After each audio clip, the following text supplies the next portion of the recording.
So we have a lot to cover, and I want to go as fast as I could, but stop me if you really have an important question, okay? So anxiety.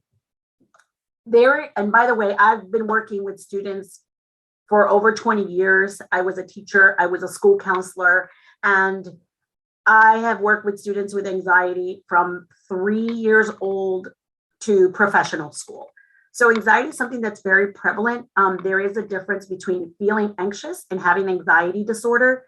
Anxiety is diagnosed clinically when symptoms of anxiety are disruptive to your everyday life. Anxiety can be triggered by internal and external factors. Everybody is different. So there is no one trigger for everybody. And there is not, for one person can experience anxiety one way, and while another person experiences it another way. For some people, it might be feeling like somebody's sitting on their chest, while somebody else is feeling really hot and like they have to run. So there is no one way to define the experience of anxiety.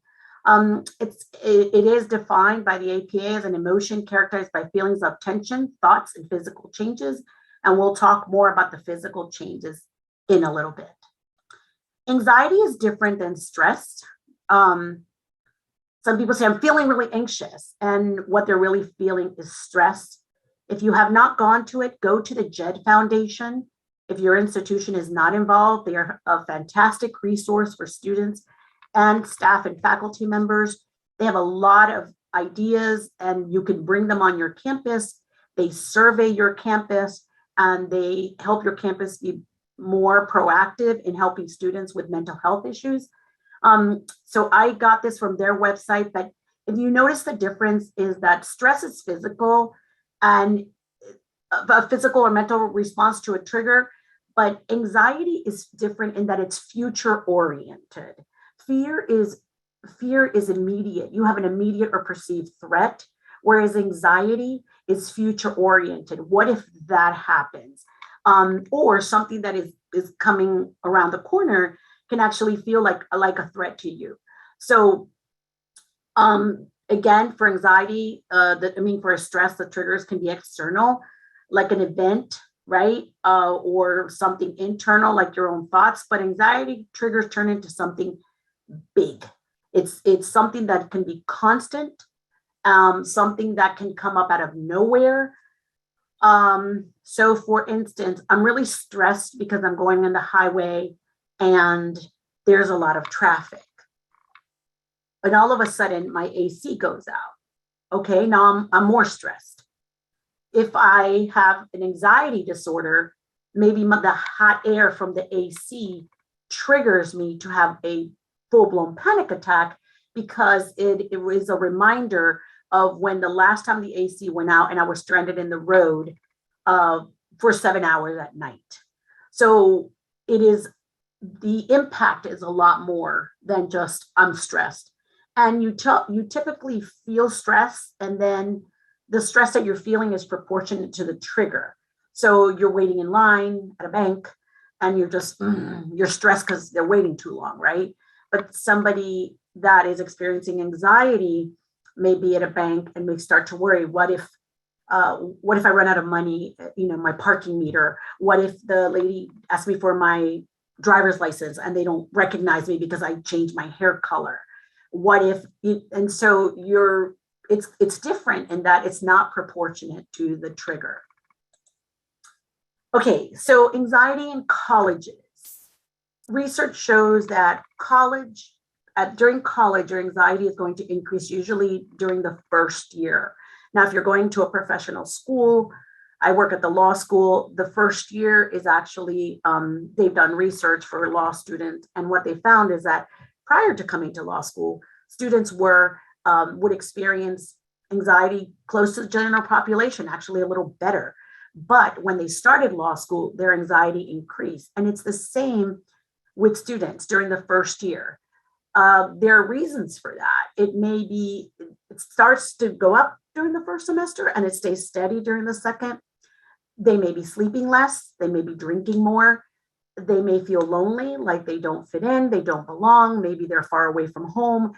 maybe they're doing school and a full-time job. Maybe their loved one has lost a job. Because of the pandemic, a lot of people are experiencing different stressors. So anxiety could be heightened also because of future. The brain likes patterns.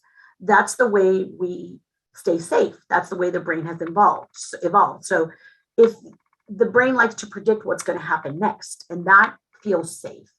But because of the pandemic, it's like somebody's moving the goalpost all the time. Oh, now you're going to be okay. Oh, now you're not. Now you can take off your mask, and now you can't. And now you can go back to classes. Well, now you're going to go back online. So because there is no consistency and there are no patterns, it's natural for the anxiety to increase. And in addition to that, students who are starting college may worry more about their academics. Well, if I have to take a class online, I don't do classes. I don't do well online. Or maybe they're questioning their identities and they can't go to campus anymore. Or maybe they are on campus and they were better off online because then they didn't have to, disclose their identity or, feel more vulnerable. Maybe they have intersecting identities. Maybe they're part of a marginalized group and being on campus makes them not feel as safe.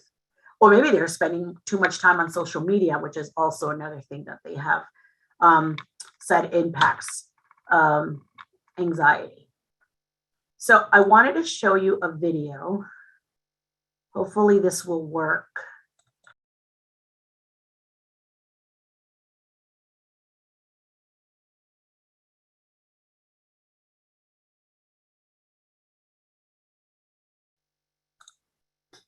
Okay, so I wanted you to hear students speak because at the end of the day, I can tell you have experiences, I'm sure, with students and maybe yourself, loved ones, about anxiety, but I think this said it best from a student's perspective. So what happens to you physically? People tend to think that anxiety is in your head. And actually, anxiety is also starts in your body. And I'll show you more information about that. But when you're feeling anxious and scared, your body releases stress hormones, adrenaline and cortisol. Adrenaline rush begins in the brain, right? But after that happens, it increases immediately your heart rate, your blood flows to the brain and to muscles. This is why, when you see a car that's coming, you can run faster. It goes back to our lizard brains of when we saw the tiger or the, whatever animal, we ran faster. That is why sometimes you feel maybe your hands are cold or they're tingly, you're not really feeling them because your blood flow is going to the different parts of your body that your brain thinks right at that moment you're, need it.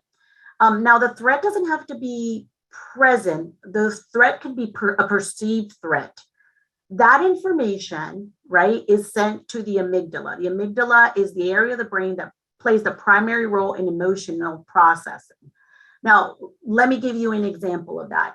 You're in a car crash, and your brain hears the glass shattering and the wheels screeching and the smell of the rubbers of the tire.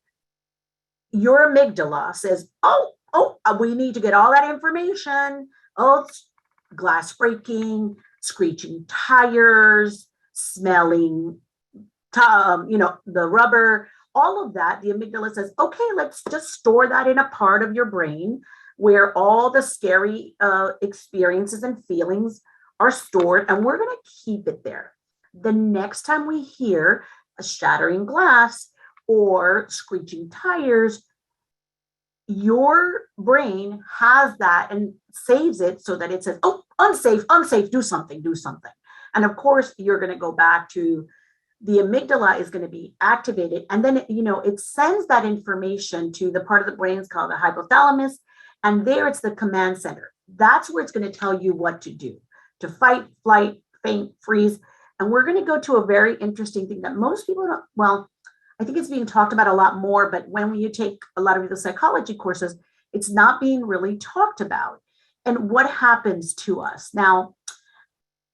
What I use and what a lot of, I think, more counselors are using is the polyvagal theory. And this is important because what the polyvagal theory says before, a long time ago, it was, fight or flight, right? That's it. You have a stressor, you remove the stressor, you go back to your rest and digestive state. The polyvagal theory says, wait, hold on. There was a man called Stephen Porges said, wait, it's a lot more nuanced than that. We have the rest state, but there is vagus nerve, and I'll show you a picture in a minute, that is at the base of, starts here and it meanders. Poly means many, vagal comes from the vagus nerve, which is a wanderer. And what he said is, there are different stages where we're at. When we are at the bottom, and then Deb Dana came and created this ladder for the polyvagal theory. When you're at the bottom and you are dorsal vagal of this ladder, it was like what she said about where am I I'm a 3, my anxiety is a 3. Well, think of where you are emotionally. If you're dorsal vagal, you are immobilized. That's when you play possum, you faint, you are not able to move. Think of something that happened to you where you were feeling immobilized. Maybe you got some news. Maybe maybe a student failed a test and how they reacted. And what that means is when you are immobile, you cannot function. That is dorsal vagal. When you are in the second tier of the ladder, the middle, you're in your sympathetic nervous system, right? You become mobilized, and that's when that fight, flight, or fawn. Can I get out of this situation if I fight? If I can't, can I run? Or do I just give in because I have no choice? And so there is still a lot of adrenaline running, and that's when the hypothalamus is making that decision. Like, what do you do right now? When you are ventral vagal, you are feeling safe and social and connected. Why am I giving you this? Because you're saying, what does that have to do with anxiety? There is, in the polyvagal theory, the autonomic nervous system. That is your nervous system thinking for you to keep you safe without you being aware of it. Think of it like this. You're going to a party and you don't know anybody, and your body's tense, and you can't really swallow because you have, no saliva, and your eyes are blinking really fast, and your heart is racing, and you're deciding, do I walk into this party? Do I go? Because I don't really know anybody. I'm not really comfortable. You're in your sympathetic nervous system there. But all of a sudden, you see somebody you know, a colleague, somebody you used to work with that you really like, and you're like, the fact that they're there is your autonomic nervous system helping you understand that you are safe. The autonomic nervous system, the whole point of that, the job of that system is to find safety for you. The reason why that's important is because if you are the professor, if you are the counselor, if you are the tutor, if you are the librarian, whatever role you play in a school, if you can connect and make that space safe, emotionally safe for that student, when that student sees you, they're going to be ventral vagal, in a ventral vagal state. That is important because you are now co-regulating them. In this theory is that what it says is we as human beings can actually provide support and co-regulate each other. I thought of my son, and he was saying, can you please, he was gonna run, and he had this big race, and he's like, can you please be there? Can you please be there? And I saw him, and he ran a really good race. And at the end, when he came, he said, I was so happy to see you because then I was able to relax and run really relaxed. Me being there co-regulated. This works great with children. If you have children or children in your families, or even other people, If you can relax and be present and validate where they're at, that is going to be very useful to students because you will be able to co-regulate. And you can actually even teach this really quickly, show a very quick video in your classes about where you're at. One of the things I do with my students is, where are you at on the polyvagal ladder right now? Can you tell me if you're in your sympathetic sympathetic system? Or they'll go, no, I'm dorsal vagal right now. I can't even talk. Or this is my safe space. I'm ventrovagal. And it's important for you to be able to do that. Okay, now this is what I was telling you before. So safe, social, and engaged, mobilized, and agitated, and then numb, collapse, shut down, right? But one of the things that's important is for trauma, and if you notice, it says that the information is passed back and forth, but most of the information is 80 to 90 from the body to the brain, 10 to 20% from the brain to the body, okay? Now, when people have experienced trauma, and there's a lot of trauma that students come with, maybe they lost a sibling and they were there. And what I'm about to give you are examples of students that I have worked with in my 20-something years as a counselor. Before that, I was a teacher.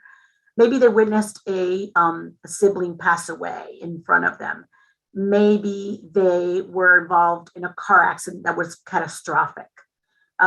Maybe they lost a loved one to COVID.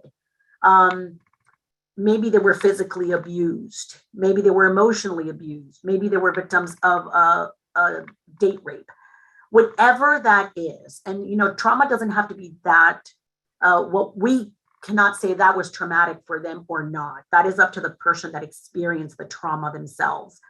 If you want to read a great book, The Body Keeps the Score, that is about the impact that trauma has on the body, not just the brain. But why this is important is because the person that has experienced trauma is going to have a much more difficult time regulating the threats and regulating how they feel and going back to the zones. And that you have to be aware of that. I was going to show a video, but because we're running out of time, I will not. Okay, so I looked at your questions and I tried to answer it's definitely not everything. 50 minutes is not a long time, but how you can help. So early on, like the student said, normalize the needs for mental health. Make it part of your conversations. Add resources to your syllabus. You can say this is the number to the counseling center or the JED Foundation or whatever resources that are available on your campus or online. Please put them on there and then encourage students to come speak with you. Students, if you say, hey, listen, I know that sometimes being in my class, being in a group can be overwhelming. I encourage you to schedule an appointment with me. Come talk to me. Or you can walk by somebody quietly. If you notice that they're very anxious, you can say, hey, if you'd like, we can stay after class. Just don't bring a lot of attention to that person because that's the last thing they want. If they come to you and they say, well, I'm feeling extremely anxious, I can't sleep. Sleep is disrupted a lot for people with anxiety. Or my eating habits have changed, or I can't seem to focus. And that's the other thing, that sometimes anxiety can mimic other things. So the symptoms of anxiety can mimic other things. So if not focusing, not sleeping, not eating regularly, that could be anxiety, that could be depression, that could be ADHD, that could be POTS. So it's really important to refer the student to the counseling center or a resource where they can receive help. The JED Foundation has a lot of links and information. You can also help by noticing body language. Like the student said, if they're walking a lot, if they're pacing a lot, if they're rocking back and forth, if their eyes are wandering around, and provide brain breaks in your classes. The brain can really, it helps to move. One of the things that's really helpful is to move. And then I have other ideas. Okay. Let me make sure I didn't, okay. The next thing is, if you know a student has a diagnosis, whether it be anxiety, ADHD, refer them to your disability resource center. I cannot tell you how incredible they are and what great resources they are. They provide a huge amount of support. What accommodations can they provide? That depends on the student. Everybody's different. So I can tell you what I know I have. Some of the students I have worked with have gotten extended time. Some of them have a room where they can take the test in small groups or individually. Some of them have where they can turn in assignments at a different time. Some students have had where they can have notes taken for them because they're so anxious they can't write the notes. So that all depends, but they are an incredible resource. I cannot tell you how closely I've worked over the years with them, and I've never, ever had an experience where a student's turned down. Honor their accommodation letters. If a student has an accommodation letter, the last thing they want is for you to look at it and go, okay. We don't tell a student if a student needed accommodations because they had diabetes and they needed a break to go eat because their sugar was, low or high, or because they needed to check their blood sugar. We don't do that. And so it's really important to understand that this is a biological, this is not something that they made up. It's not just in their head. They're not snowflakes. No, if they have a diagnosis, it is important that you follow under the IDEA law that they are provided their accommodations and they're not made to feel guilty or ashamed. I have students that have the diagnosis and refuse to get accommodations because their professor made a comment about, the accommodation students. And so it's really important for us to be sensitive to the needs of those students. Begin class with a calming exercise. If you don't like, for me, it was a little stressful today because of the technology, but I actually had a really great microphone that didn't work next to the little boom box I have. But you can actually, there's videos that you can start your classes with for relaxation. They are free. I have Apple Music and it has meditations, and students will use those meditations, provide the resources, put those links available. Bring a portable speaker to your class, play Baroque music. Research shows that Baroque music does a lot of wonders, and especially Vivaldi, it helps your brain feel more relaxed. The Four Seasons and jazz, or let students choose. Maybe they want to listen to, Kid Cudi, one of my favorite rappers, and he has a lot of music about mental health stuff too. Again, you can create a club for mental health and peer support. Michigan has one of the biggest peer support program. If anybody's from Michigan, shout out to them. They have the Wolverines. And, if they have people that are in a club or that are saying, hey, you're not alone in this, that's important. Normalize anxiety in your curriculum. Maybe write a prompt about, or a math problem. There was a student with a lot of anxiety and your job was to convince them to get help. That, if you can infuse and weave some of the mental health conversations into your curriculum, that also shows that is really, really effective. Encourage your students to practice self-care. That can be hard for college students, but eating habits, getting enough sleep, going to sleep at a specific time, exercise, creating routines, really important. Turning off electronics. I know that's hard for some of them, but if you can say, hey, listen, these are just things that I might, and if they hear them long enough, I have 4 sons. They may not hear it the first time, even the 10th time, but if they hear it the 11th, they're like, oh yeah, okay, I might do that now. So limit caffeine. And unfortunately, students think that if they drink, they're going to be better, fall asleep. Actually, alcohol disrupts sleep. So that is not what they want to do. But again, encouraging them. Have students do a breathing exercise like we did before a test. Have them picture themselves before they actually take the test or do the exercise in a positive light. Research shows that if you can visualize an experience in a positive light, you're more likely to do better.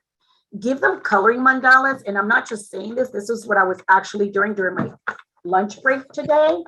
So I love sea turtles. And as you can tell, here is my coloring pencil.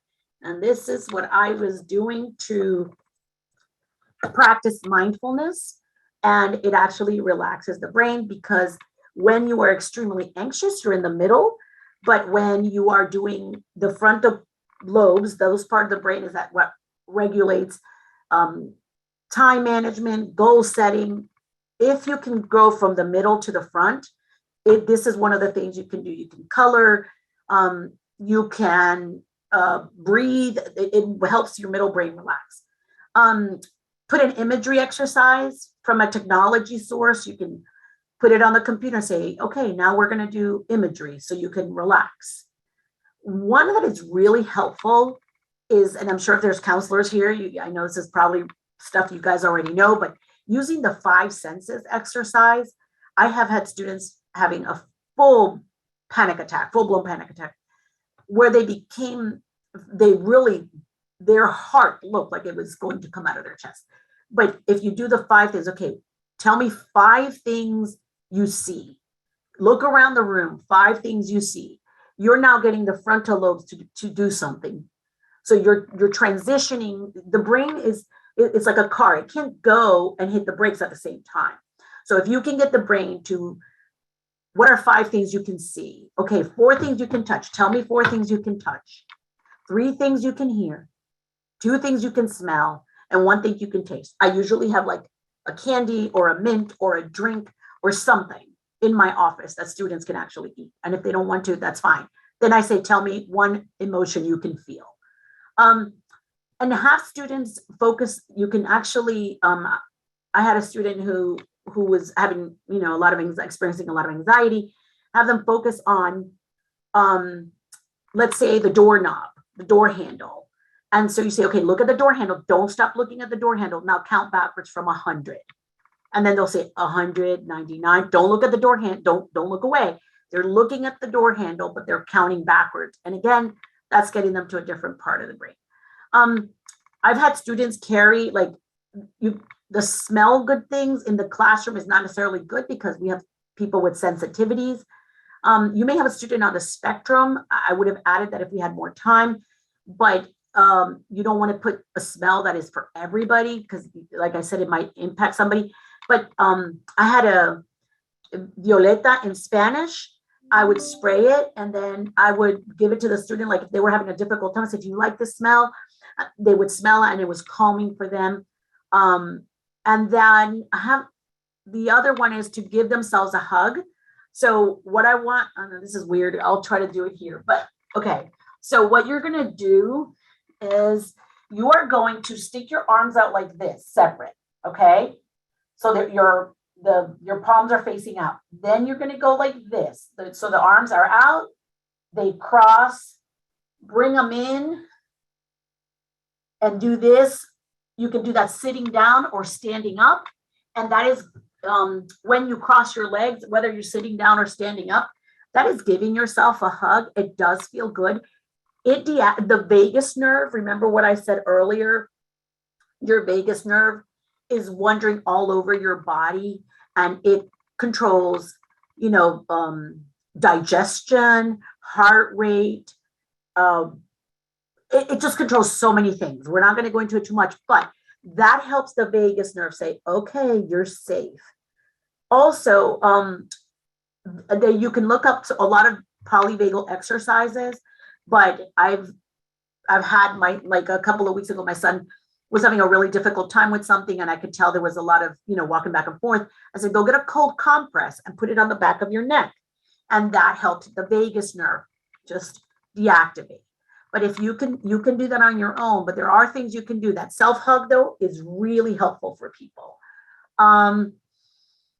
Okay, I am almost out of time. So at this time, what I would like to tell you is that anxiety is not in students' heads.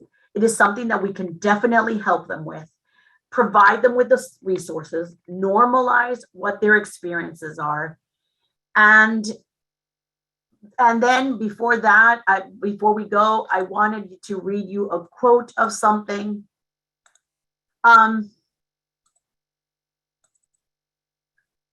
You know that place in your head that's messy and scary and painful, that hurts to touch sometimes? We all have one. This is where we recognize each other's humanity.